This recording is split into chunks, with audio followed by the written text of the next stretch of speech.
Bonjour, j'espère que vous allez bien. Moi ça va. J'ai fait des petits changements hier toute la journée. Comme j'avais dit dans la vidéo, il faut transformer, aménager, se défaire, se débarrasser. J'ai fait la même chose et je me suis dit, bon allez, après tout c'est l'automne, on va changer un peu les décors. Et puis voilà, ça fait du bien. Et c'est vrai que de jeter, ranger, trier, c'est vraiment euh, se libérer, libérer un, un trop-plein de déjà vu, de déjà, voilà, mettre un point final par exemple, j'ai rangé les bouquets de fleurs roses et puis de printemps, d'été. Là, je me suis dit, bon, allez, hop. On prend un carton et on range tous ces bibelots qui sont bien, oui, à certaines saisons. Et là, c'est le moment de transformer l'espace et puis de justement laisser plus de lumière et plus de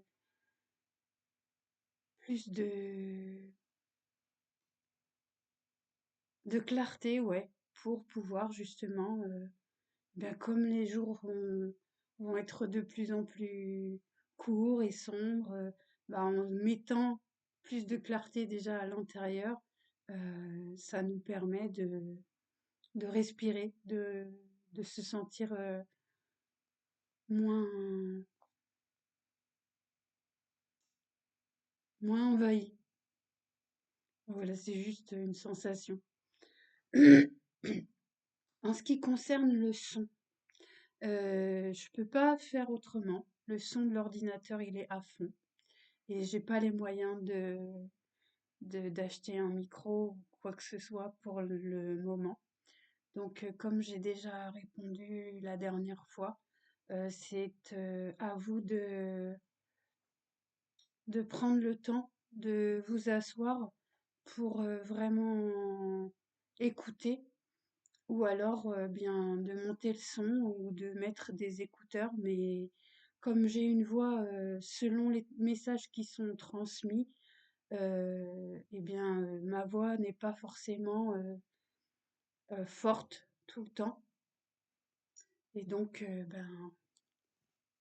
je fais au mieux. Je vous offre le meilleur de moi-même. Et voilà, tout simplement. Donc le son, je ne peux rien y faire pour le moment. Peut-être que ça viendra. Tout dépend si la chaîne grandit. Et puis voilà. Euh, on va voir le message qu'on a aujourd'hui.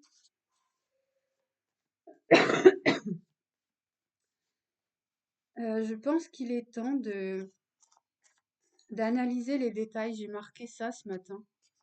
Et de faire preuve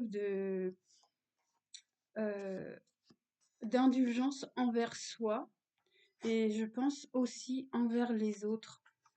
Et, et je pensais surtout à ce qui nous est offert.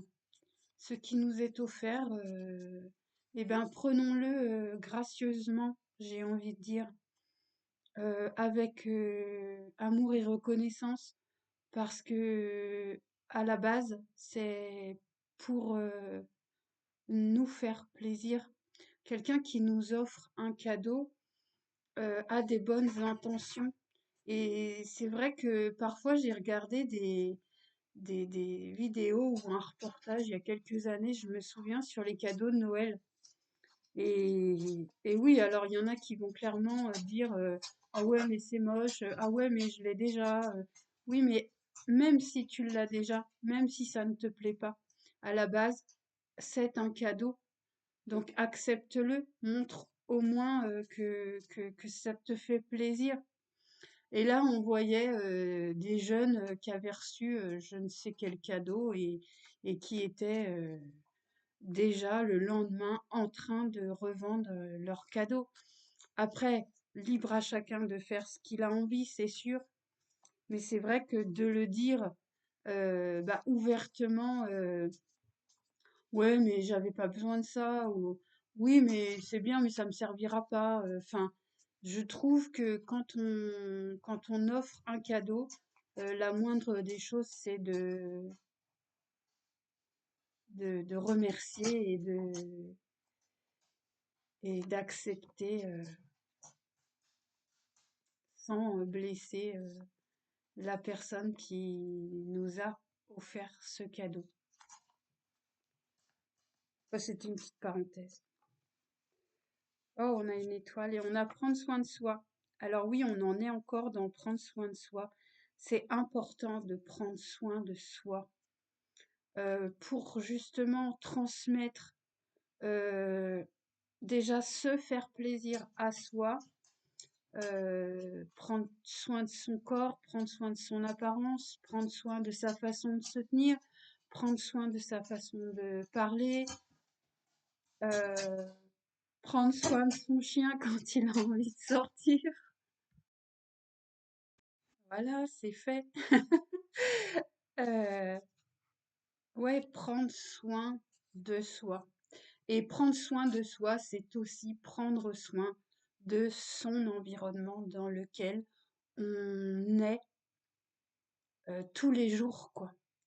Et c'est important pour se sentir bien euh, de prendre soin de soi et de prendre soin de son environnement et de prendre soin des autres qui vivent avec nous ou qui font partie de notre vie et ou pas, parce que transmettre un message, euh, aussi court soit-il, et c'est aussi prendre soin de transmettre un petit peu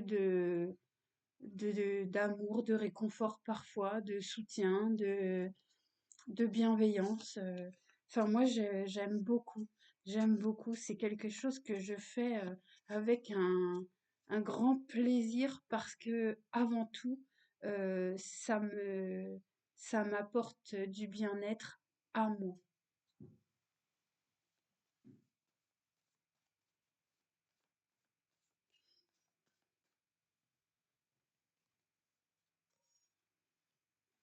Et on enlève bah, la toxicité.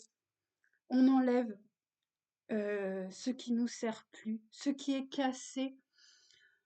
Après, il y en a, ils sont pas d'accord avec moi et je le conçois. Mais je pars du principe, il y a un monsieur, il y a quelque temps, qui est venu me voir en me disant, «Sabrina, est-ce que tu pourrais, me recoudre, mes vêtements?» Alors je lui ai dit: «Oui», et quand il m'a apporté ses vêtements, c'était, des vêtements de travail, et j'ai mis autant de soin que j'aurais fait pour recoudre, un vêtement neuf. Mais je me suis dit en moi, heu,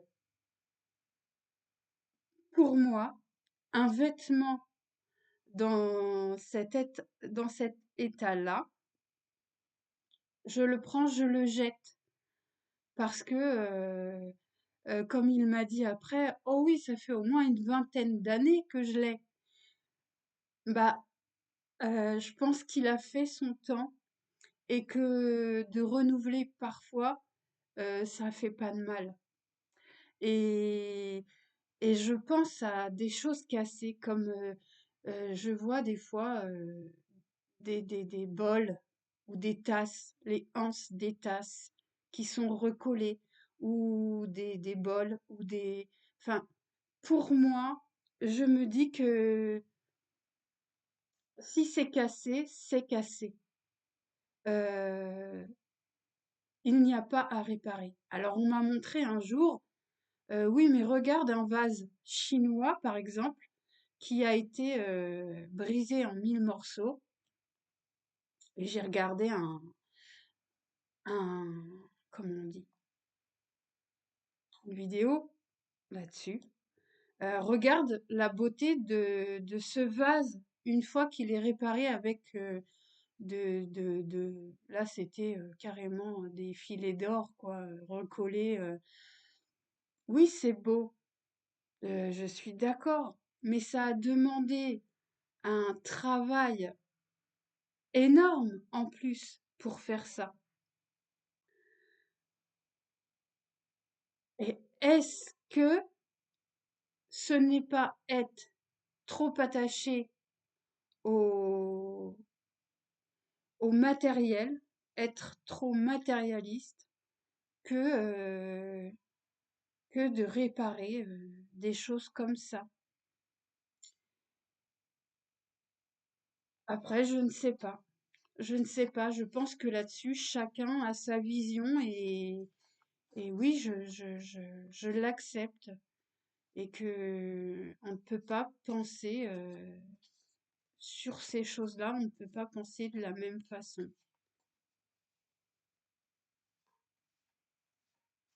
C'est vrai.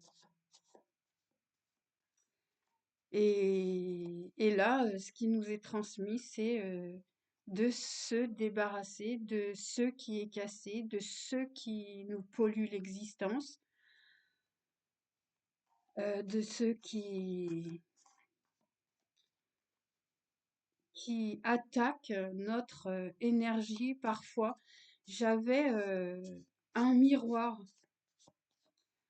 que j'ai depuis 20, 20 ans, quoi.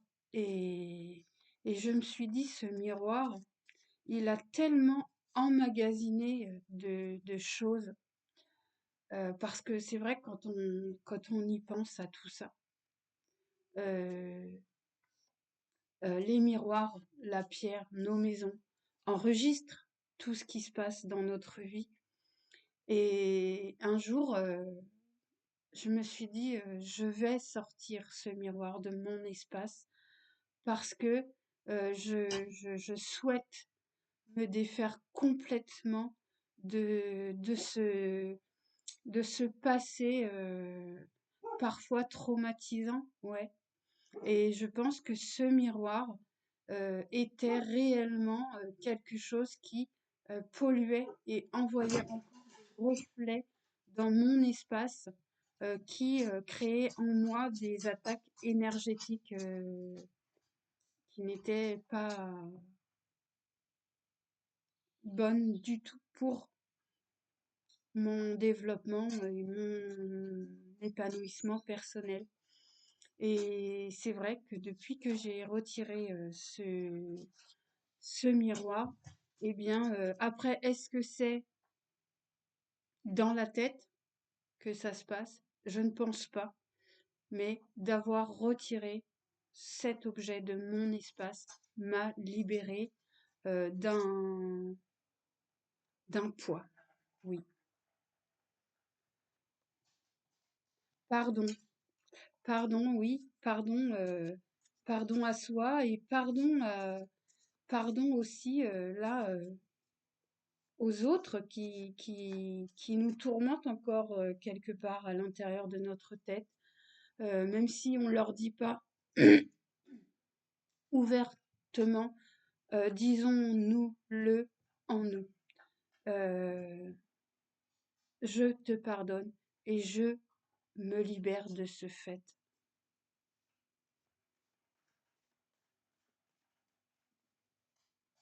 Et je pense qu'on peut se dire je te pardonne parce que je me suis pardonné. Et tant qu'on ne sait pas pardonner à soi-même, je pense qu'on est incapable de pardonner aux autres ou à l'autre. Euh, c'est vraiment un travail à faire en profondeur, réellement.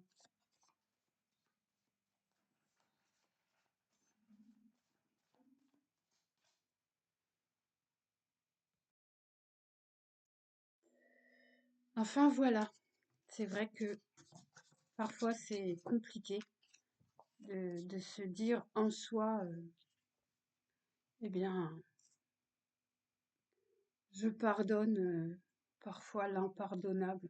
mais c'est pour me libérer et, et prendre de la hauteur et se mettre face à soi-même et à cette nouvelle réalité que l'on a envie de voir apparaître dans notre vie. Et ouais, c'est intéressant tout ça. Enfin, le travail sur soi est essentiel pour avancer, se libérer et s'élever réellement.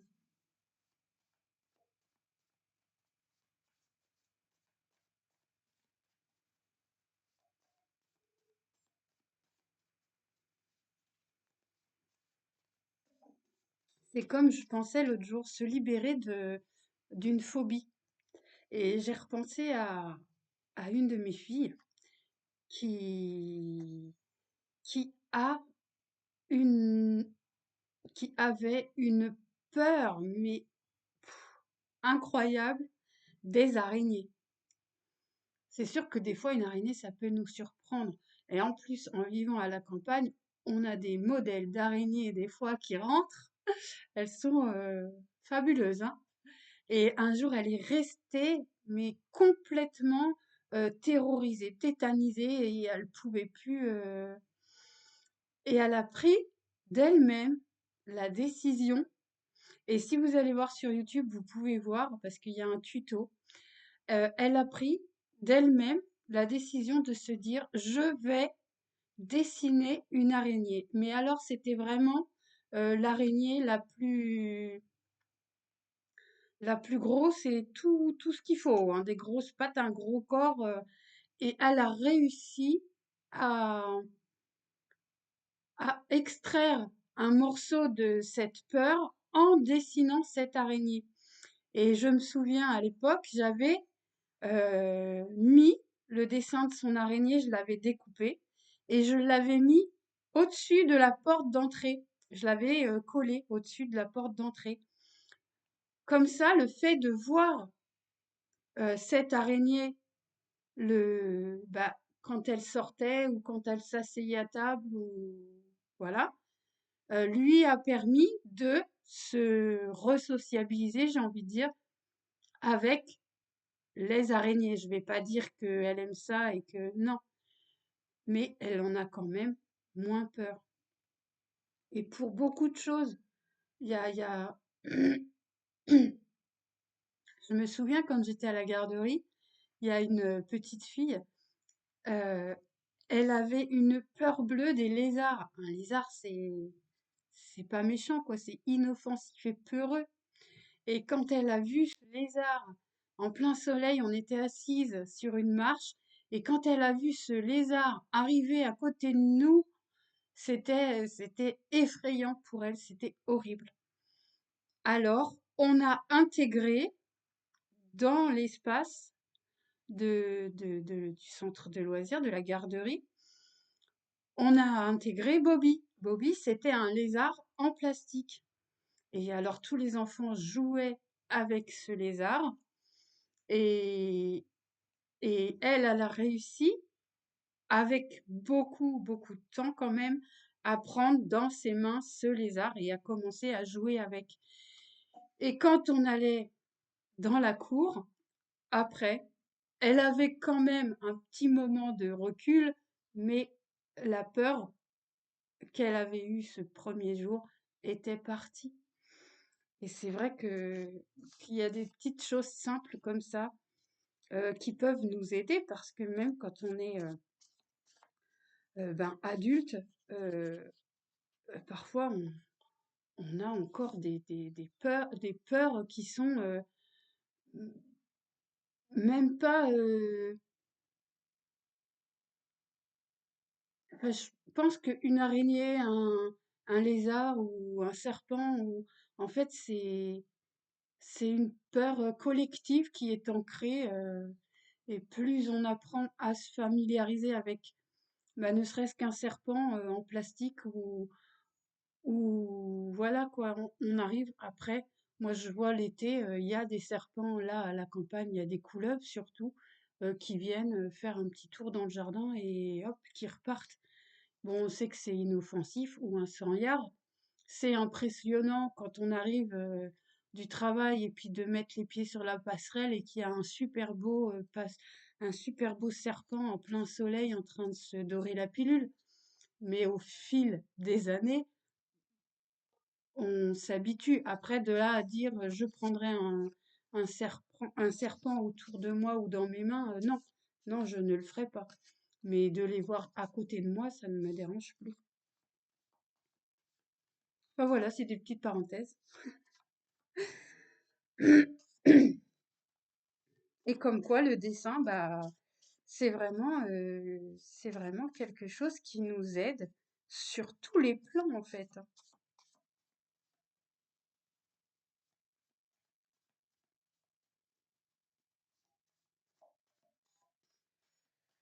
Voilà, voilà. Bon, ça y est, ça veut plus rien dire. Donc, ben, on prend soin de soi et on a l'étoile. On est guidé, on est protégé, on a deux fois l'étoile en plus. Et, et on se libère et on décharge tout tout ce qui nous sert plus là.